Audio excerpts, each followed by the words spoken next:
Hello guys, it's Teenage DC Fan back in another video, and The Flash is finally back after its 5 or 6 week hiatus because of quarantine, coronavirus, and everything that's going on right now because the production was halted, so they can't make any new episodes, which sucks. But now we can watch new episodes for a little bit until they run out. But a lot happened in this new episode. And it was definitely a good episode to start off on in this new streak of episodes, I guess you could say. So in this episode, the conspiracy surrounding Carver's nefarious organization almost takes a deadly turn while Mirror Iris / Evil Iris makes some major moves that rock Barry and their marriage to the core.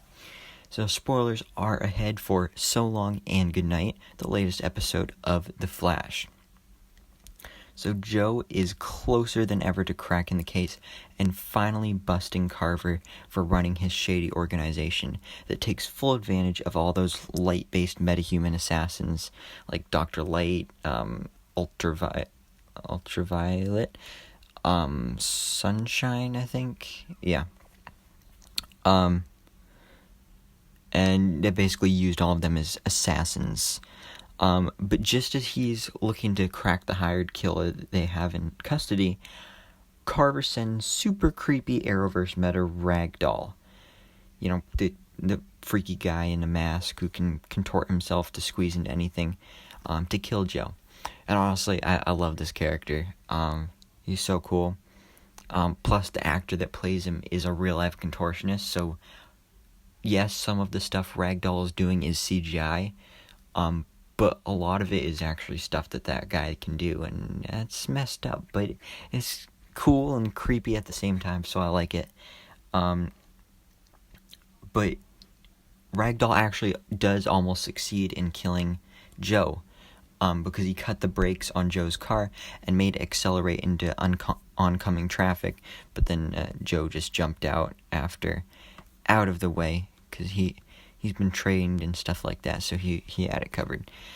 But after Ragdoll strikes against the CCPD, we get a face-off between Joe and Carver, where the air is finally cleared, and Carver slips up a little bit and admits that he sent the killer, and has no qualms about telling the police that he's the big bad and doesn't care who knows it. And honestly, it's a deliciously evil turn to finally have all the cards on the table. And despite knowing the truth, Joe still has to find a way to prove it and survive in the process. Because during that conversation, he was recording the whole thing. But even though he's the captain of the precinct, sometimes he can be a little not too smart, and he revealed that to Carver, and he was like, "Look at this! I'm recording the whole thing. I have all the proof."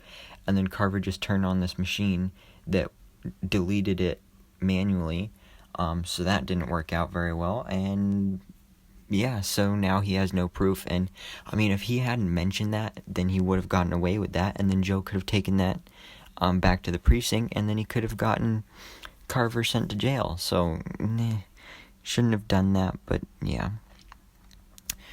But because Ragdoll is still on the hunt for Joe, and since he couldn't get to Joe because now he's lying low at Star Labs after he was shot, and Barry was like, "You stay. You no go. You stay." And he got pissed off about that, but he stayed, and so Ragdoll, because he couldn't get to Joe, he was like, "Well, what's the next best thing? Let's go after Cecile." And he easily gets to her. He also runs into I forgot the names. Never mind. It's the character Tom Cavanaugh is playing was Pariah. I can't believe it. I'm just drawing a blank here. Never mind. But yeah, he runs into them.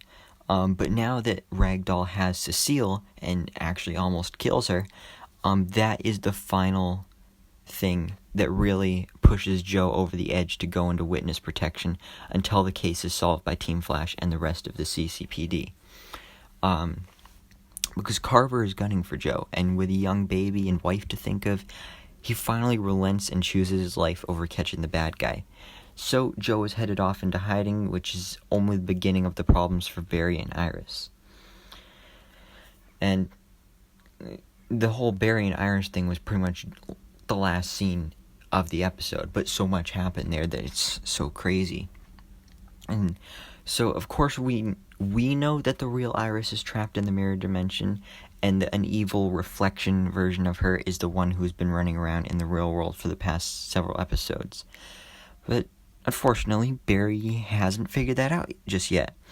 So mirror reflection Iris is tasked by Eva, I think it's Eva, to push Barry to use up his remaining residual speed force, because the speed force is dying post-crisis, and the speedsters only have a certain amount of remaining speed to draw upon until it's gone, which I completely forgot about. So that's one of the cons and downsides to having this huge break. I completely forgot what happened before, and I forgot about the death of the speed force and everything. So yeah, I was like, wait, why does Barry only have a little bit of speed left? I'm confused, but now I remember. But it would have been nice if they included that in the little previously on thing at the beginning of the episode. So for Reflection Iris to get rid of all of Barry's speed, she picks a fight and goads him into using his speed to search for Joe so she can say goodbye. And when Barry refuses, she kicks him out of their home and seemingly ends their marriage, which is brutal regardless, though of course we know that that's not the real Iris. But that being said, you'd have to think the real Iris might be a bit peeved it took Barry this long to figure it all out when he eventually does. And I mean, just think about how Barry would feel about this, because he thinks this is the real Iris, and he thinks that she just ended their marriage. And also the acting by Grant Gustin in this scene was amazing. Like the facial expressions, especially when he left the apartment, and as he was walking out, like he had the hand on the door, and then he slowly walked away in frustration, sadness all over his face. That was amazing. But Carver's wife, Eva, who's kicking it with real Iris in the mirror dimension, also made a few moves of her own, and seems to want Joe out of the way as well, but only because she wants to take out her husband herself. So yeah, that marriage isn't doing too well either. There was a huge betrayal twist in this episode. So former CCPD Captain David Singh is apparently working for Eva. We don't know why. Like, does she have leverage on him? Is he a mirror doppelganger himself? But what we do know is Captain Singh is no longer an ally. So, now, like I mentioned, a lot happened in this episode, and I've already talked about so much that happened in this episode, but you know it's a busy episode when it takes me talking about all of this stuff that just happened. And then also, there's like half the episode I didn't even mention yet, because there was also the return of Sue Dearborn, because Cisco and Ralph were tracking her down at this big fancy party, while she's continuing to super spy her way through her own investigation. And hilariously, Cisco is positively smitten by her, and as comic fans may know, Sue does go on to be Ralph's wife, and you can see signs of this here, the little slight flirtation here, and even when, I don't know her name, but there was some lady they were talking to, and she was like, are you two dating? Are you two married? And then they both said gross at the same time, but they're gonna get over that. I'm pretty sure they're gonna get together. because Sue also shows some trust in Ralph and actually hands over the diamond she stole during her first appearance in hopes that Ralph and Team Flash will also decipher the secret, shady information that was hidden inside of it. But other than that, not too much really happened in this episode. I mean, I say that, but I just went over so much stuff. But it's a lot to break down. And the main villain of the season was revealed to us in this episode, but it's kind of like two. It's either Joseph Carver or Eva McCulloch. They're kind of like both the main villains, but they're also fighting each other. I honestly didn't think Joseph McCulloch would return after that first episode where he appeared in, but now he's back and he's one of the main villains, so I'm excited to see that happening, so that we don't have just Eva. Like, it's nice to have more than one villain here. But next week, in the preview, we saw that what's happening is Barry is going to finally realize Iris is missing and she's been replaced by the evil mirror version. And I mean, like, come on, dude, it took long enough. Like, seriously, how do you not notice until now? But here's hoping, at least, that that this works out. And this has been an interesting story, but I mean, man, Iris has been sidelined for a while now. And like, the showrunners of the show have said that, oh, Iris has this bigger role in the season, and like, she's doing all this detective stuff. And yeah, she did do that for like the first part of the season, and then she got stuck in the mirror, and now the past like 6 episodes she's like, oh no, help me, oh, I got these great ideas, but then she's just stuck in the mirror dimension. And then even the reflection Iris doesn't really do much.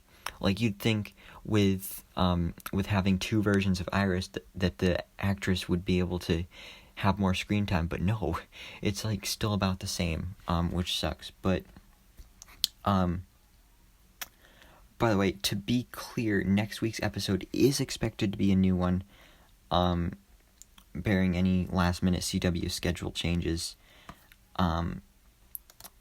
But yeah, hopefully things can get back on track with all these shows, and things can get back to normal.